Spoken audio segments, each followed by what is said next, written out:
Di Jakarta itu sedang terjadi kemelut. Kenapa Siti Fadila Supari yang menjadi sosok begitu kuat di Cawapres, sementara saat itu di Jakarta sedang kemelut. Kalau sampai Siti Fadila Supari yang jadi, maka arus neoliberal di Indonesia akan bergeser. Habis.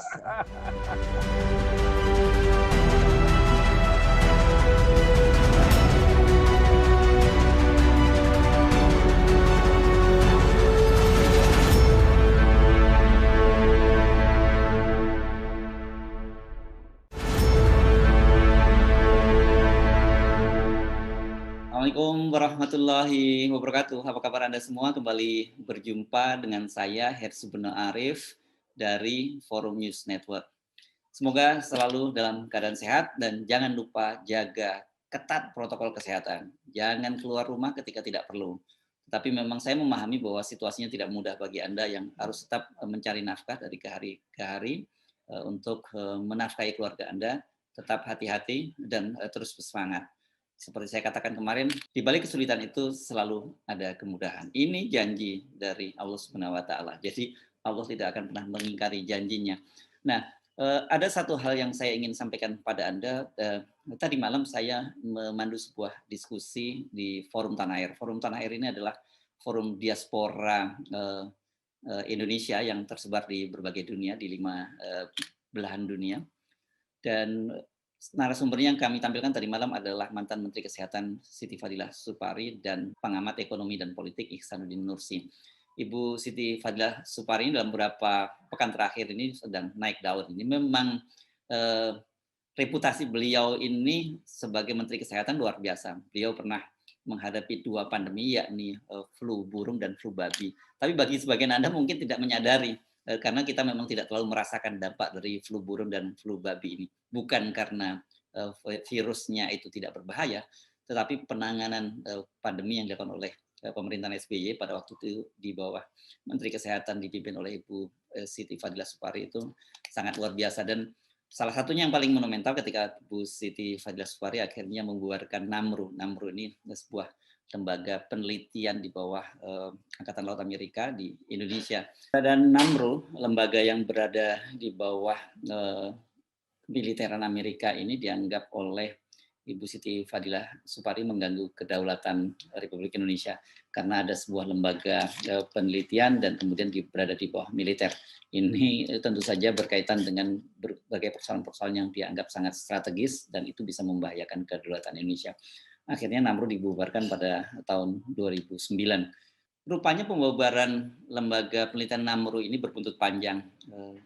Pengamat ekonomi dan politik Ihsanuddin Nursi mengungkap suatu fakta yang saya yakin Anda juga mungkin tidak banyak yang mendengarnya, yakni Dr. Siti Fadila Supari akhirnya dicalonkan menjadi calon wakil presiden untuk mendampingi SBY pada Pilpres tahun 2009. Bahkan pakaian yang digunakan juga sudah disiapkan. Ini kasusnya mengingatkan kita pada Pak Mahfud MD yang pada waktu itu juga akan menjadi calon wakil presiden dari Pak Jokowi, tapi last minute kemudian diganti oleh Kiai Ma'ruf Amin. Nah, pada Bu Siti Fadila Supari, menurut penjelasan dari Ihsanuddin Nursi, peristiwa juga sama. Tapi yang kali ini jauh lebih serius. Karena apa? Karena Amerika itu tidak menyetujui pencalonan Siti Fadila Supari sebagai calon wakil presiden yang berpasangan dengan SBY. Dan seperti sejarah kemudian mencatat, yang menjadi calon wakil presiden dari SBY adalah Dr. Budiono, waktu itu pernah menjadi mantan Menteri Keuangan, dan gagallah Ibu Siti Fadila Supari menjadi wapres mendampingi Pak SBY. Yang justru menjadi sangat ironis, menjadi semacam tragedi, Ibu Siti Fadila Supari akhirnya justru berakhir di penjara.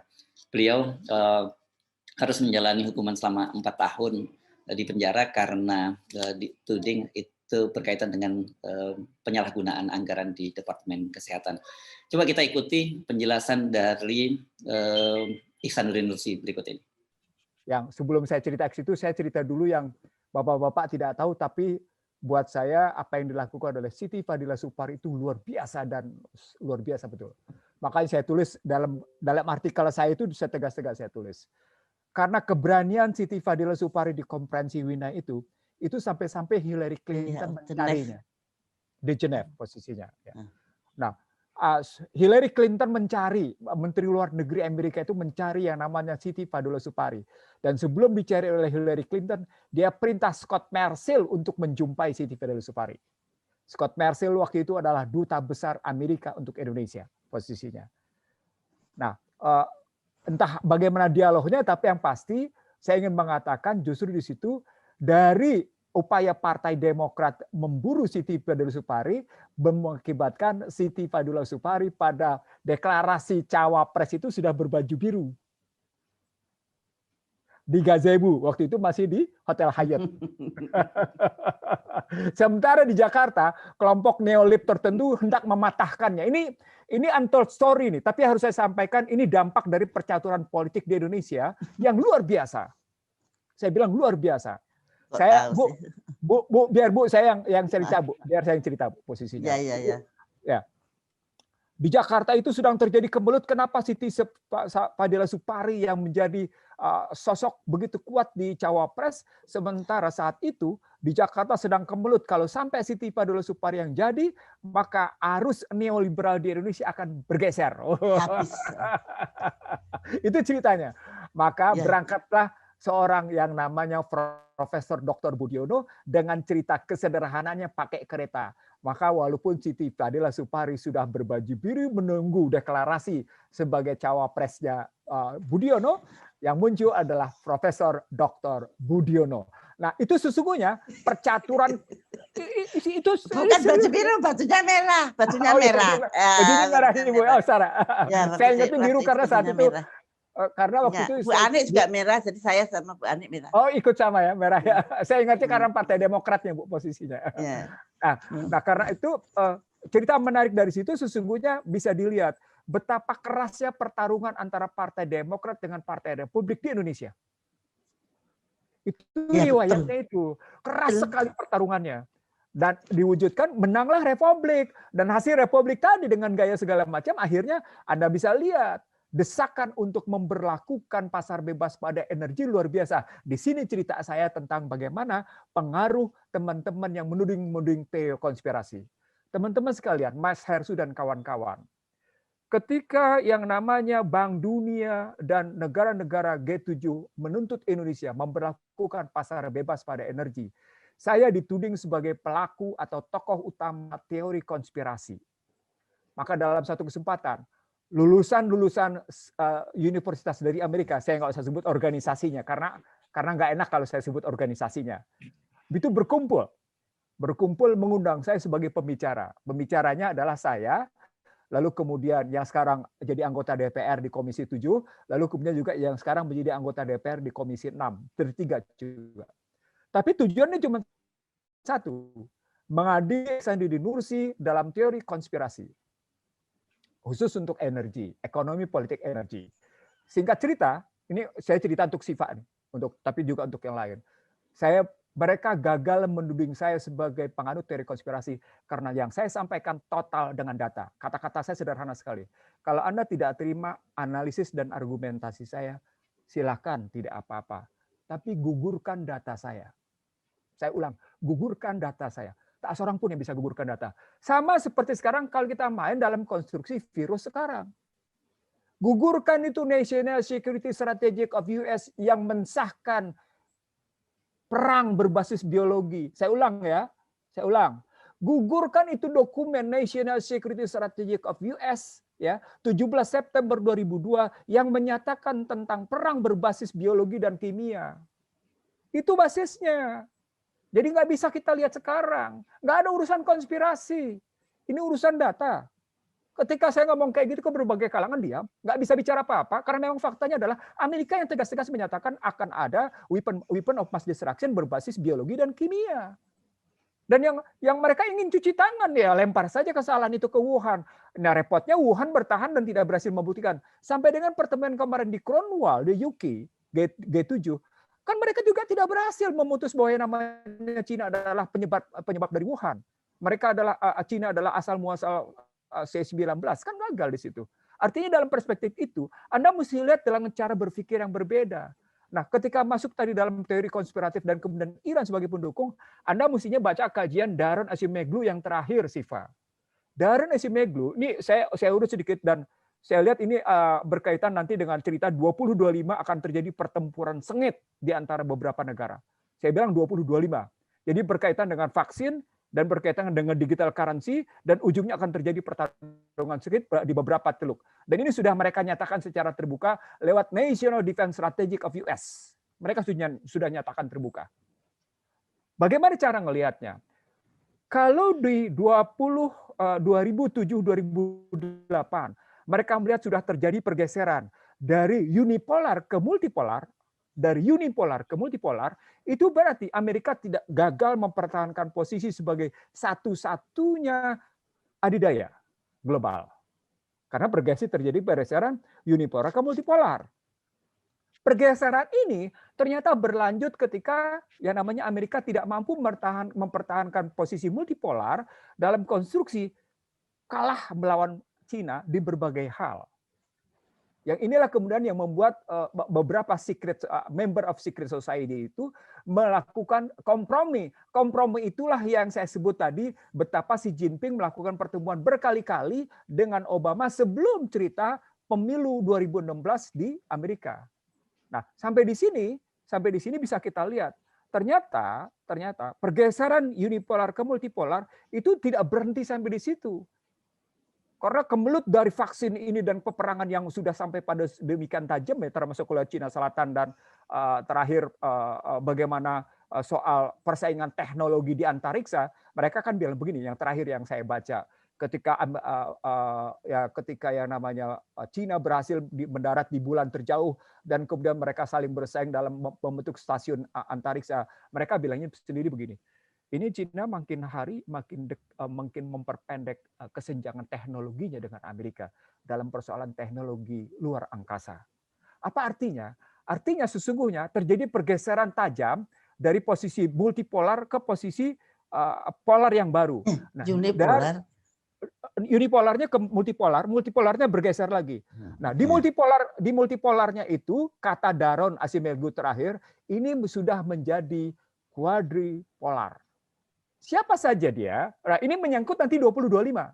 Siapa saja dia? Disebutlah antara lain oleh Darren Acemoglu, Rusia, Cina, Amerika tentu UE termasuk di dalamnya, lalu Asia yang tersisa 4 posisinya.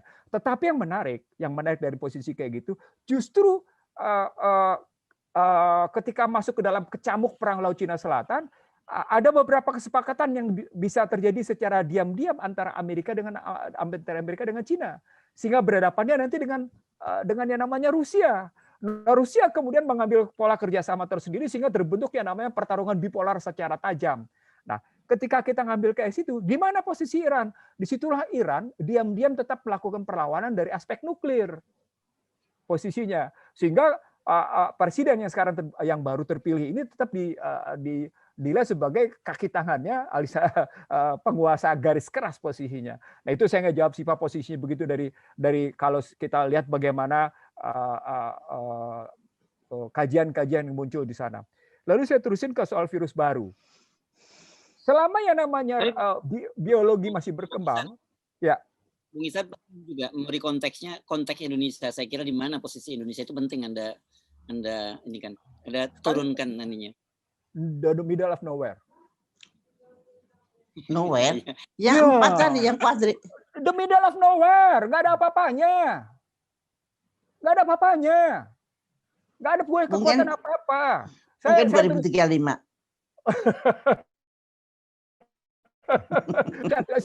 Saya terus terang, saya sudah berulang kali dan ini presentasi saya di mana-mana. Anda lupa bahwa ketika sebuah pemerintahan menjadi liabilities bagi negaranya, maka tesis dari Francis Fukuyama terbukti. Anda kebayang nggak? Francis Fukuyama ketika melihat yang namanya COVID-19 dan vaksin kayak gini menyebut 3 hal. Betapa pentingnya kepemimpinan efektif, betapa pentingnya namanya kebijakan efektif, betapa pentingnya agenda yang efektif. Saya tambahin 2, dukungan yang efektif dan kepercayaan masyarakat yang efektif. 5-5-nya Indonesia nggak punya, nggak ada.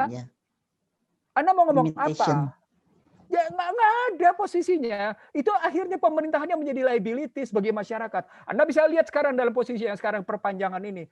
Liabilities, dia tidak merupakan jadi aset. Jadi saya ngomongnya pakai jelas saja. Nggak merupakan aset bagi masyarakat untuk menyelesaikan masalah. Itu fakta. Makanya kemudian protes ada di mana-mana posisinya begitu. Kalau Anda bicara Indonesia posisi mana? Nggak di mana-mana, nggak punya daya kok posisinya. Anda punya sumber daya bagus, Anda punya lalu lintas bagus, Anda punya posisi-posisi lebih bagus yang semuanya dimanfaatkan oleh kepentingan luar. Habis semua. Saya tidak dalam posisi pesimis. Saya ingin mengatakan justru di sini saya mengatakan bahwa kekuatan masyarakatlah yang sesungguhnya masih kekuatan optimis luar biasa. Dan itu sama sekali tidak diberdayakan oleh pemerintah. Kenapa? Karena pemerintah dengan masyarakat yang mengambil jarak habis-habisan.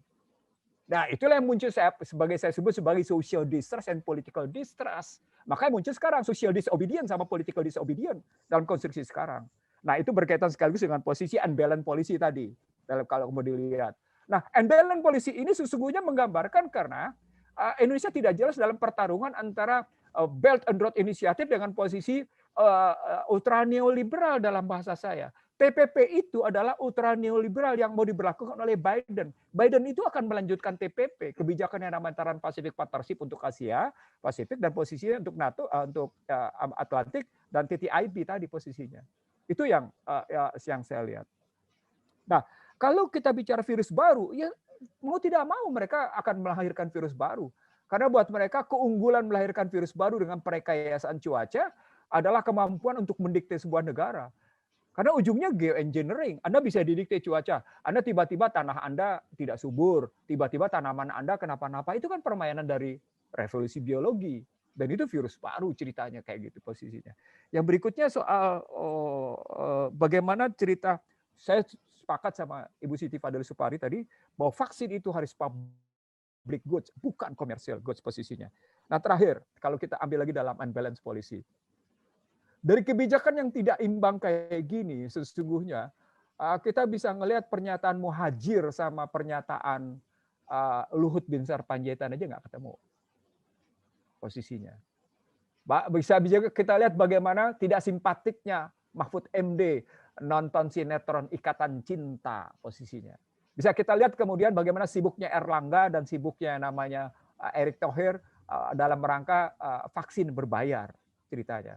Pada saat yang sama, United Arab Emirates memberikan bantuan, Biden juga memberikan bantuan, Amerika memberikan bantuan maksud saya, dan beberapa juga memberikan bantuan, bahkan sampai-sampai oksigen pun kita dibantu posisinya.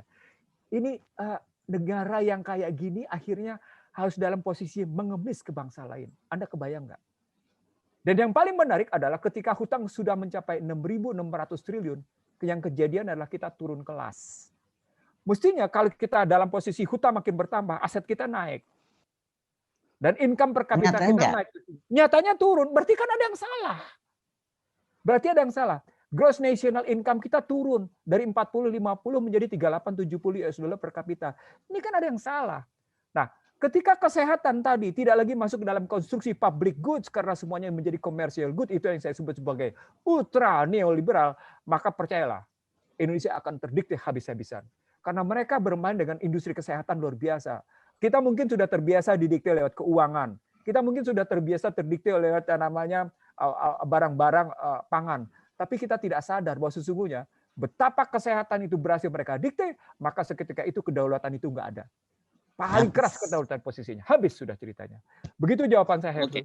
Seru ya kalau kita menyimak penjelasan dari Ihsanuddin Nursi, dan seperti banyak kita ketahui sekarang kan orang selalu ribut berkaitan dengan vaksin, dan vaksin ini kan urusannya adalah bisnis triliunan dolar, dan korporasi tidak hanya di Amerika tapi di Indonesia sekarang banyak dicurigai sudah mendikte negara. Jadi sekarang ini menjadi fenomena di dunia internasional bahwa korporasi-korporasi kepentingan atau perusahaan multinasional itu bisa mendiktekan kepentingannya pada sebuah negara, termasuk dalam hal ini berkaitan dengan vaksin. Karena itu kalau ada orang bicara tentang vaksin, mengapa perlu vaksin lokal, buatan lokal seperti vaksin Nusantara atau vaksin merah putih, itu berkaitan dengan kemandirian sebuah bangsa dan juga berkaitan dengan bisnis triliunan dolar yang diincar oleh para korporasi. Sekarang yang kita alami adalah Indonesia menjadi pasar vaksin dari korporasi internasional dan nilainya itu juga